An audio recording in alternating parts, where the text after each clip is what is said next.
What's going on, everybody? Welcome back to another Smackdown review.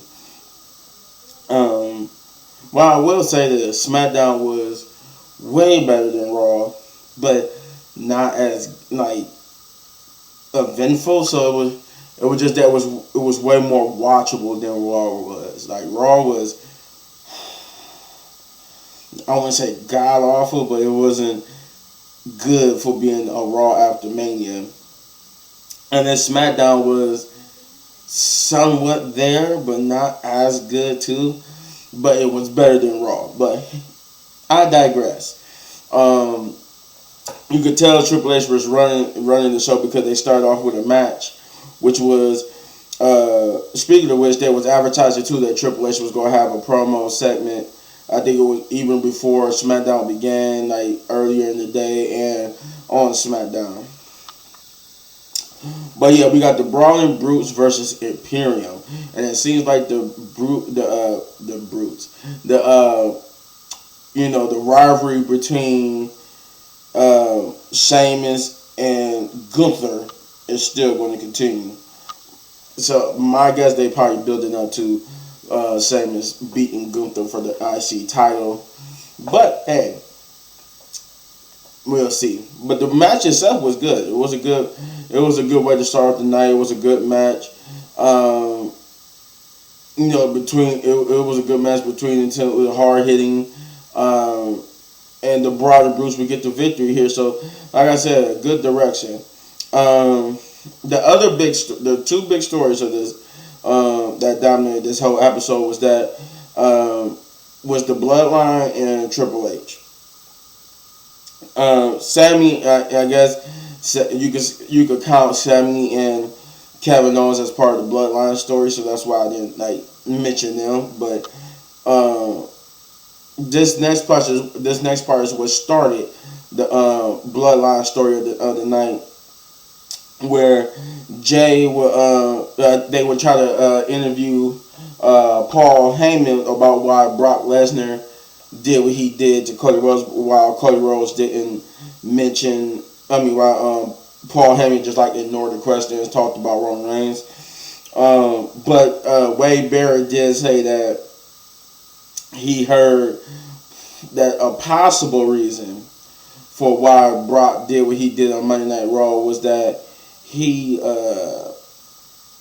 I guess he was mad that his match went on first and Cody Rhodes got the main event. But apparently it was always scheduled or in the works where Brock Lesnar and Cody Rhodes to beef. But Paul Heyman talked about Roman Reigns and whatnot, and then that's when Jay Uso showed up, and Jay, looking for his brothers, haven't seen his brother, was told by Paul Heyman that his brother, from the orders of Roman Reigns, was ordered to stay home so he could watch you. He was ordered to stay home and watch SmackDown to see Jay handle the Sami Zayn problem and see how main event Jay Uso get the job done. All the while, Solo looked like he was getting ready to beat up his own brother, which is oh my god, you got that much control over your family that you can make them even beat each other up, wow. But yeah, Solo looked like he was getting ready to pounce on Jay. But yeah, they told him to go out there and handle the Sami Zayn problem. And then when Jay left, Paul went over to Solo and told him that either Jay handles the Sami Zayn problem tonight, or you handle our problems with an S tonight. And it was pretty much, it seemed like he was talking about Sammy and Jay himself.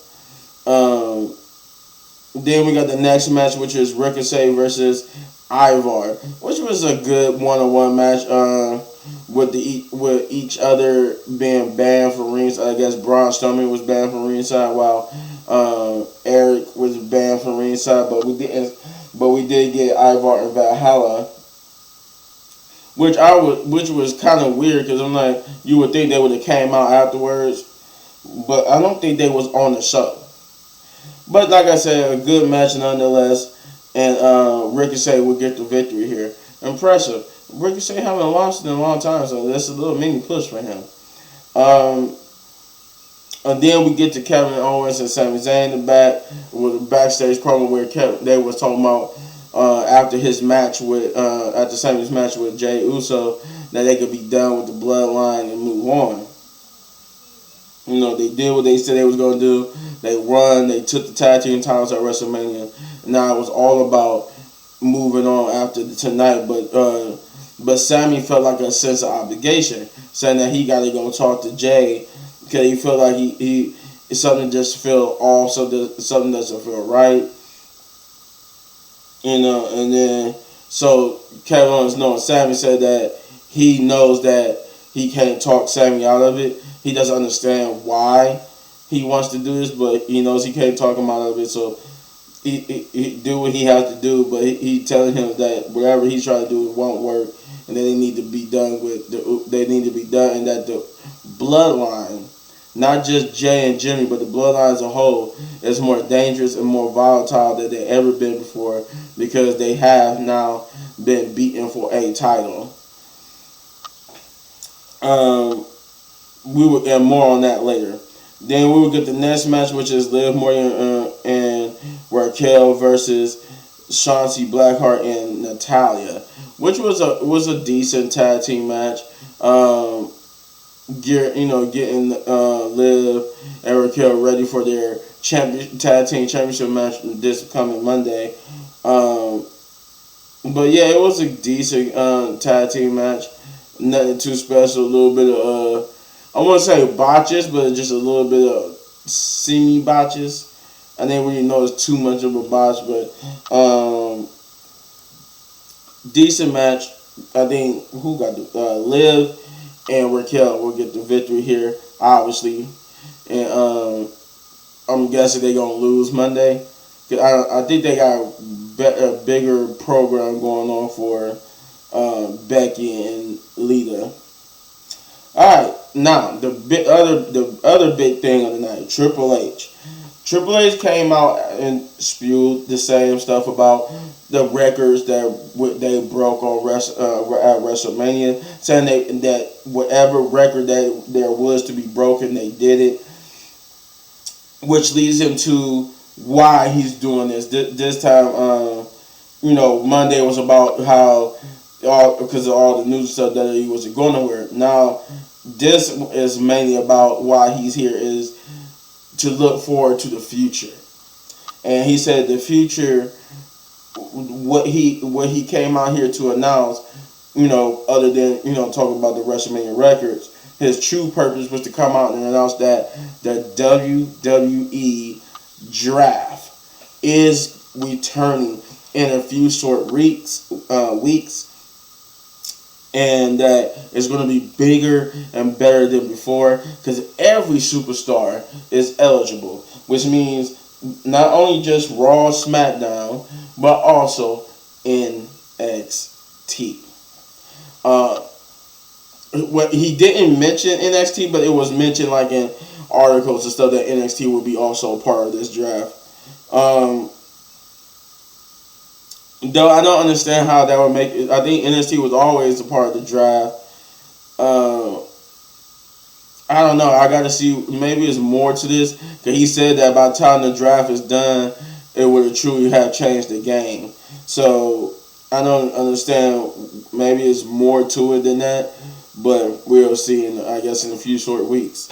And then we go into the next promo because of Triple H introducing Rhea Ripley and Judgment Day, which basically Rhea Ripley came out to basically tout and gloat about her victory at WrestleMania, saying that everybody should rise and praise her, and pretty much everybody from Dominic Mysterio to Damian Priest, Finn Balor talked about his loss at WrestleMania, saying that even though he lost, that Edge was some type of sicko who had to put who had to crack his head open to win a match, and that even though he did all that and won the match, he's the one who's here standing while Edge is somewhere not. Dominic Mysterio talked about his loss to Rey Mysterio, making excuses saying that he pulled his punches and stuff, unlike Rey Mysterio, and that both Rey and his family could go to hell. Damian Priest said that basically he like kind of like backhanded apologized to Bad Bunny, and he was like, he said, I hope you can find in your heart to forgive me, because I forgive you. He started smiling and said, because I forgive you for making me do what I did to you. And I think he spoke in Spanish, but he's probably basically saying that one of the reasons why he did what he did because not Dominic Mysterio was his amigo and compadre, and you tried to basically get in their business, and he didn't want to, but he had to. This will lead into the next match, which is Rey Mysterio and Santos Escobar, or the Latino World Order, versus Judgment Day, Dominic Mysterio and Damian Priest, which was a good match of his own. It was a good match of his own. Nothing too special here, but some good tag team work, and Judgment Day ended up getting the victory. But it seems this whole rivalry is far from over. I think it is because it's basically been rumored that one of the main matches for WrestleMania Backlash is going to be in Puerto Rico. It's going to be Rey Mysterio. I think Rey Mysterio and Bad Bunny versus Dominic and Damian Priest. We will get the next promo, which is Sammy finding Jay and basically trying to talk some sense into him, telling him that it's still a way out and that everything he said is happening. He even mentioned how, the Bloodline, he told him that they was going to beat him at WrestleMania and take the titles they did, and the Bloodline was going to crumble. He said the Bloodline is crumbling. He said, look around. Jay ain't here. Paul Heyman is telling him lies, and Solo looks like is looking at Jay like he's ready to drop the hammer on Jay. Which you gotta agree with Sammy. He wasn't telling no lies. It did look like Solo was ready to beat the hell out of Jay for some reason. It didn't look friendly, and that he told him that he's going if he gotta keep beating the sense into him every day, he'll do it. If that's what it takes for Jay to make Jay finally realize that he needs to lead the Bloodline, that he would do it. But then they heard some commotion, and it turns out Solo attacked Kevin Owens and basically dropped a heavy rolling case of, it was some type of equipment case on Kevin Owens' leg, which prevented Kevin Owens from being at ringside for the main event, which is Jey Uso versus Sami Zayn. This was a good main event. It was a good main event, worthy of ending the show. Sammy did cut a promo talking about saying that right before the match, saying that because of what happened, and if Jay can't get it through his head that he needs to lead the Bloodline, then he's not going to be the only problem that he has to solve.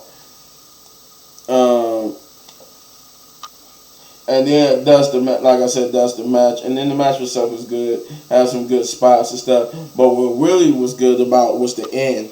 Though not how the match ended. The match ended pretty much how they been doing stuff. That basically Jay was about to lose, but he distracted the referee, allowing Solo to give Sammy the Samoan Spike, which allowed Jay to do some type of jump kick to finish off the match and get the victory over Sami Zayn. And that And then the post match beatdown, Solo beating the crap out of Sammy, and then he was about to give Sammy another Samoan spike, and all this happened while Jay was just sitting there in the corner, looking a little bit conflicted like he was before when they first turned on Sammy, and then he grabbed Solo and stopped him from doing the Samoan spike, and he was like, no, that's enough.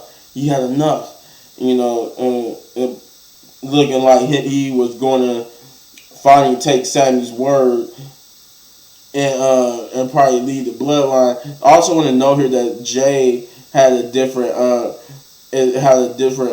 outfit on. He didn't have his usual bloodline gear on, even though he did have the We the One shirt on. He didn't have his usual bloodline pants on. He had his almost back to the regular, the Usos. He had the Usos trunks back on again, shorts, and but yeah, he did super kick Sammy after having to stare down with Solo to reveal that he just wanted to beat Sammy himself, and they began to beat Sammy down while he told Solo they would get a chair though, but then Matt Riddle would come out and help Sammy fend off Solo and Jey Uso to end the show. Overall, like I said, a little bit better than what we got on Raw, but not too much better. Like I said, the most highlights of the night was the Bloodline promo and Triple H's promo, followed by some okay to good matches. I gave Raw a 5, so I'm giving this a 7 out of 10. Yeah, 7 out of 10 big ups, because this was at least 2 points better than Raw was. It was a way better watch, and kind of like made me more interested now that they said the draft is coming back, which means they are keeping the brand split.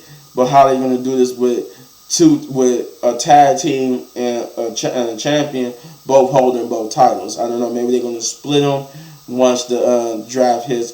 Who knows? We have to wait and see. But this kind of did curb my wanting to leave WWE because of Vince possibly back in control of creative. But we have to see. You let me know in the comments down below what you thought, and if you enjoyed, you hit this button right there for all of my WWE reviews. And if you enjoyed the video so much you want to support the channel, all you gotta do is hit those buttons, and as always, hit any one of these videos for more of my amazing content. But don't go anywhere, because I got more coming your way.